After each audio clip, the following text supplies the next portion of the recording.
നമ്മൾ കഴിഞ്ഞ വീഡിയോസ് അല്ലെങ്കിൽ കൊമേഴ്ഷ്യൽ കംപ്രസറുകളുടെ കഴിഞ്ഞ പാർട്ടുകളിൽ നമ്മൾ കംപ്രസറിൻ്റെ അല്ലെങ്കിൽ കൊമേഴ്ഷ്യൽ കംപ്രസറും ഡൊമസ്റ്റിക് കംപ്രസറും തമ്മിലുള്ള വ്യത്യാസങ്ങളും പിന്നെ ഒരു റെസിപ്രോക്കേറ്റിംഗ് കംപ്രസറിനകത്തുള്ള ഭാഗങ്ങൾ ഏതൊക്കെയാണെന്നുമാണ് നോക്കിയിരുന്നത്. ഇന്നത്തെ വീഡിയോയിൽ നമ്മൾ നോക്കാൻ പോകുന്നത് ഒരു റെസിപ്രോക്കേറ്റിംഗ് കംപ്രസറിനെ കുറിച്ച് പറയുമ്പോൾ അതിനകത്ത് ഉപയോഗിക്കുന്ന കുറച്ച് ടേംസ് ഏതൊക്കെയാണെന്നും അതെന്താണെന്നുമാണ്. ആദ്യം നോക്കാൻ പോകുന്ന ടേമാണ് കംപ്രഷൻ റേഷ്യോ. കംപ്രഷൻ റേഷ്യോയ്ക്ക് വിളിക്കുന്ന മറ്റൊരു പേരാണ് പ്രഷർ റേഷ്യോ. ഇതെന്ന് പറഞ്ഞു കഴിഞ്ഞാൽ the ratio between absolute discharge pressure to absolute suction pressure. അതായത് ഒരു കംപ്രസറിനകത്തുള്ള ആബ്സല്യൂട്ട് ഡിസ്ചാർജ് പ്രഷറും ആബ്സല്യൂട്ട് സക്ഷൻ പ്രഷറും തമ്മിലുള്ള അനുപാതം, അതാണ് കംപ്രഷൻ റേഷ്യോ. ആദ്യം തന്നെ ആബ്സല്യൂട്ട് പ്രഷർ എന്താണെന്ന് നോക്കാം. ആബ്സല്യൂട്ട് പ്രഷർ എന്ന് പറഞ്ഞാൽ നമുക്ക് ഗേജിനകത്ത് കിട്ടുന്ന ഒരു പ്രഷർ ഉണ്ടായിരിക്കും. അതായത് ഡിസ്ചാർജിലാണെങ്കിൽ ഡിസ്ചാർജ് സൈഡിൽ നമ്മൾ ഫിക്സ് ചെയ്ത ഗേജിനകത്ത് കാണിക്കുന്ന ഒരു പ്രഷർ ഉണ്ടായിരിക്കും. ആ പ്രഷറിനോടുകൂടി നമ്മൾ അറ്റ്മോസ്ഫിയറിക് പ്രഷർ ആഡ് ചെയ്യുക. അങ്ങനെ ചെയ്ത് കഴിഞ്ഞാൽ കിട്ടുന്ന പ്രഷറാണ് ആബ്സല്യൂട്ട് പ്രഷർ. അതുപോലെ തന്നെ സക്ഷൻ സൈഡിൽ നോക്കിയാലും സക്ഷൻ സൈഡിൽ വെക്കുന്ന ഗേജിനകത്ത് കാണിക്കുന്ന പ്രഷർ അതിനോട് നമ്മൾ അറ്റ്മോസ്ഫിയറിക് പ്രഷർ ആഡ് ചെയ്യുക. അങ്ങനെ ചെയ്ത് കഴിഞ്ഞാൽ നമുക്ക് കിട്ടുന്ന പ്രഷറാണ് ആബ്സല്യൂട്ട് സക്ഷൻ പ്രഷർ. അപ്പോൾ ആബ്സല്യൂട്ട് പ്രഷർ എന്ന് പറഞ്ഞാൽ PSIAയിലും നമ്മൾ ഗേജ് പ്രഷർ PSIGയിലുമാണ് ഡിനോട്ട് ചെയ്യുന്നത്. അപ്പോൾ കംപ്രഷൻ റേഷ്യോ എന്ന് പറഞ്ഞാൽ absolute discharge pressure divided by absolute suction pressure. ഒരു ഉദാഹരണം നോക്കിയാൽ നമുക്ക് ഡിസ്ചാർജ് പ്രഷർ 185 185ഉം സക്ഷൻ പ്രഷർ 25 കിട്ടുന്നുണ്ടെന്ന് അസ്യൂം ചെയ്യാം.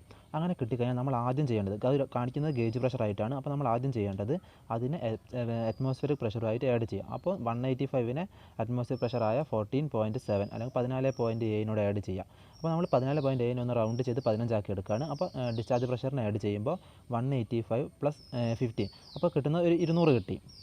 അടുത്ത സ്റ്റെപ്പ് നമുക്ക് ഈ ഗേജിനകത്ത് കാണിച്ച സക്ഷൻ പ്രഷറിനെ അറ്റ്മോസ്ഫിയർ പ്രഷറുമായിട്ട് ആഡ് ചെയ്യാം. അപ്പോൾ ഗേജ് കാണിച്ചത് 25 ആയിരുന്നു, അതിനോട് നമ്മൾ 40.7 അറ്റ്മോസ്ഫിയർ പ്രഷറിനെ ഒന്ന് റൗണ്ട് ചെയ്ത് 15 ആക്കിയിട്ട് ആഡ് ചെയ്യുമ്പോൾ 25 + 15, അപ്പോൾ കിട്ടുന്നത് 40. അടുത്ത സ്റ്റെപ്പ് എന്ന് പറയുന്നത് നമുക്ക് കിട്ടിയ ആബ്സല്യൂട്ട് ഡിസ്ചാർജ് പ്രഷറും ആബ്സല്യൂട്ട് സക്ഷൻ പ്രഷറും തമ്മിൽ ഡിവൈഡ് ചെയ്യുക. അപ്പോൾ നമുക്ക് കിട്ടിയത് 240 ആയിരുന്നു. 200നെ 40 കൊണ്ട് ഡിവൈഡ് ചെയ്ത് കഴിഞ്ഞാൽ നമുക്ക് കിട്ടുന്നത് 5. അതിനെ റേഷ്യോയിൽ പറയുമ്പോൾ നമ്മൾ 5 എന്നത് 5/1 എന്നാണ് എഴുതുക. അപ്പോൾ അതിൻ്റെ റേഷ്യോ എന്ന് പറയുന്നത് അല്ലെങ്കിൽ കംപ്രഷൻ റേഷ്യോ എന്ന് പറയുന്നത് 5:1 ആണ്. ഇങ്ങനെയാണ് നമ്മളൊരു സിസ്റ്റത്തിൻ്റെ കംപ്രഷൻ റേഷ്യോ കണ്ടുപിടിക്കുന്നത്. നമ്മളൊരു റെഫ്രിജറേഷൻ സിസ്റ്റത്തിൻ്റെതാണ് കംപ്രഷൻ റേഷ്യോ കണ്ടുപിടിക്കുന്നതെങ്കിൽ അതൊരു 10:1 കിട്ടുന്നതാണ് ഏറ്റവും നല്ലൊരു കംപ്രസർ ഉണ്ടായിരിക്കുക. അല്ലെങ്കിൽ ഒരു എയർ കണ്ടീഷനിങ് സിസ്റ്റത്തിനാണ് നോക്കുന്നതെങ്കിൽ അവിടെ 3:1 4:1 ആയിരിക്കും കിട്ടേണ്ടത്.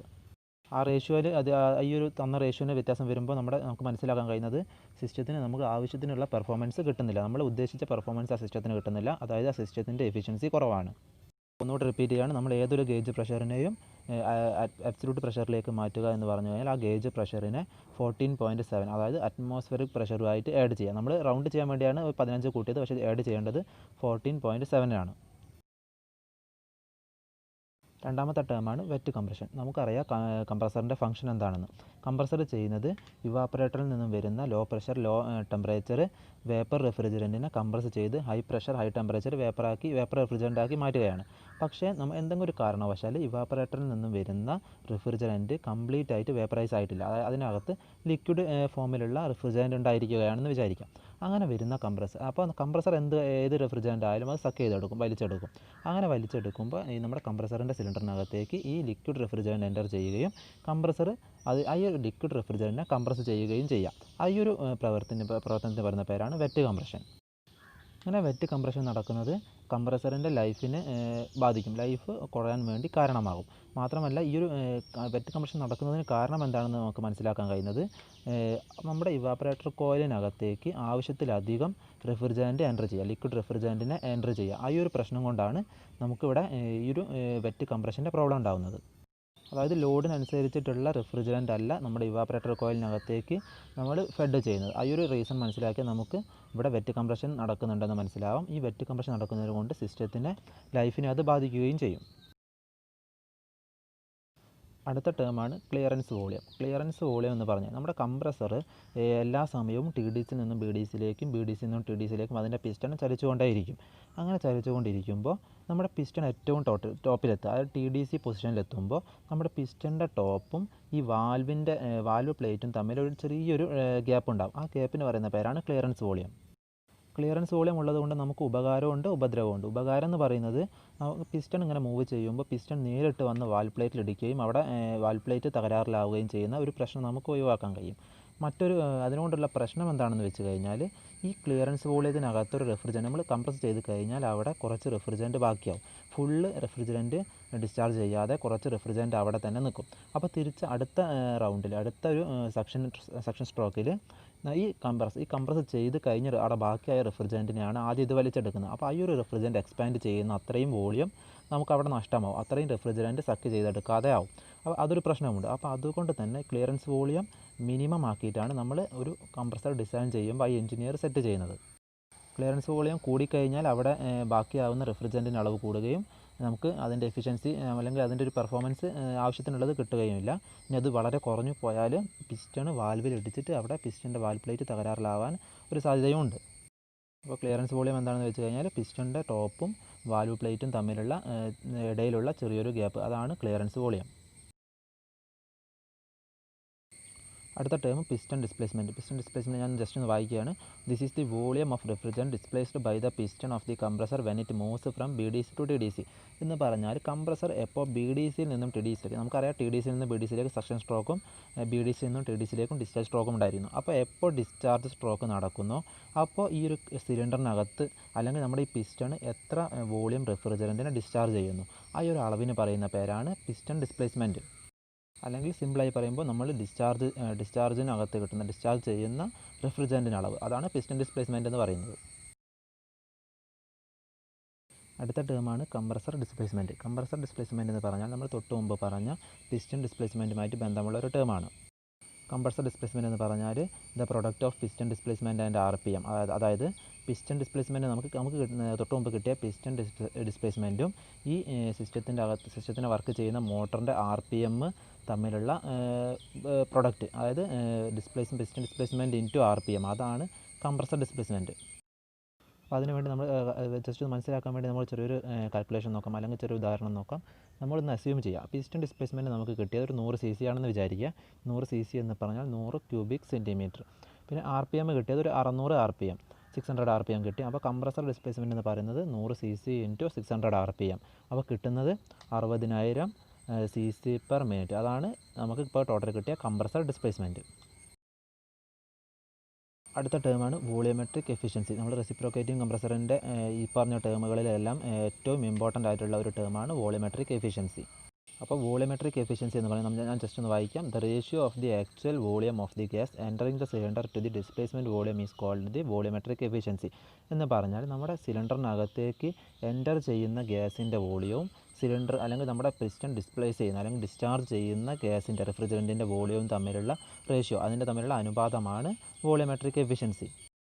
ഒരു ഉദാഹരണം പറയുകയാണെങ്കിൽ നമുക്കിപ്പോൾ കിട്ടിയത് ഒരു 100 cc ഗ്യാസ് സക്ഷൻ നടക്കുന്നുണ്ട്. അതായത് കംപ്രസറിൻ്റെ സിലിണ്ടറിനകത്തേക്ക് സിലിണ്ടർ പിസ്റ്റൺ ടി ഡി സിയിൽ നിന്ന് ബി ഡി സിയിലേക്ക് മൂവ് ചെയ്യുമ്പോൾ 100 cc refrigerant, 100 cubic centimetre refrigerant സിലിണ്ടറിനകത്തേക്ക് എൻ്റർ ചെയ്യുന്നുണ്ട്.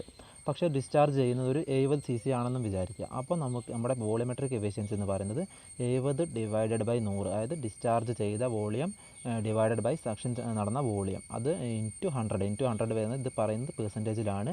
അപ്പോൾ നമുക്ക് കിട്ടുന്നത് 70%. അതാണ് സിലിണ്ടർ അല്ലെങ്കിൽ ഈ ഒരു സിസ്റ്റത്തിൻ്റെ വോളിയോമെട്രിക് എഫിഷ്യൻസി. രണ്ടാമത് നമ്മൾ ഇത് കാൽക്കുലേഷൻ വഴി കണ്ടെത്തുന്നതിനുള്ള ഒരു രീതിയാണ് volumetric efficiency equal to actual volume of pumped gas by theoretical calculated volume of the refrigerant into 100. അതും പറയുന്നത് പെർസെൻറ്റേജിലാണ്, അതുകൊണ്ടാണ് ഇൻറ്റു 100. അപ്പം ഇക്വേഷൻ എന്ന് പറയുന്നത് actual volume of the pumped gas by theoretical calculated volume of the refrigerant.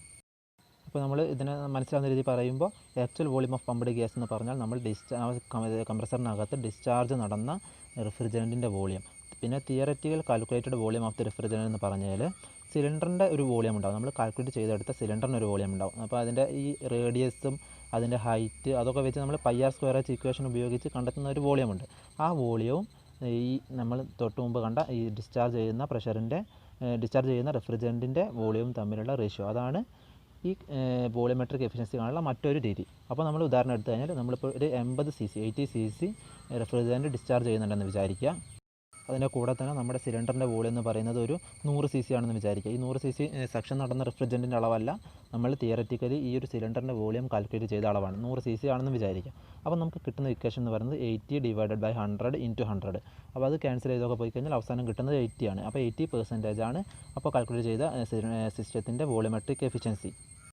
ഒരു നല്ല രീതിയിൽ work ചെയ്യുന്ന സിസ്റ്റത്തിൻ്റെ എഫിഷ്യൻസി അല്ലെങ്കിൽ വോളിമെട്രിക് എഫിഷ്യൻസി എന്ന് പറയുന്നത് 70% മുതൽ 80% വരെ ആയിരിക്കണം. നമുക്കൊരിക്കലും ഒരു പ്രാക്ടിക്കൽ സിസ്റ്റത്തിനകത്ത് 100% 100% വോളിമെട്രിക് എഫിഷ്യൻസി ഉള്ള സിസ്റ്റം ഉണ്ടാക്കിയെടുക്കാൻ കഴിയില്ല.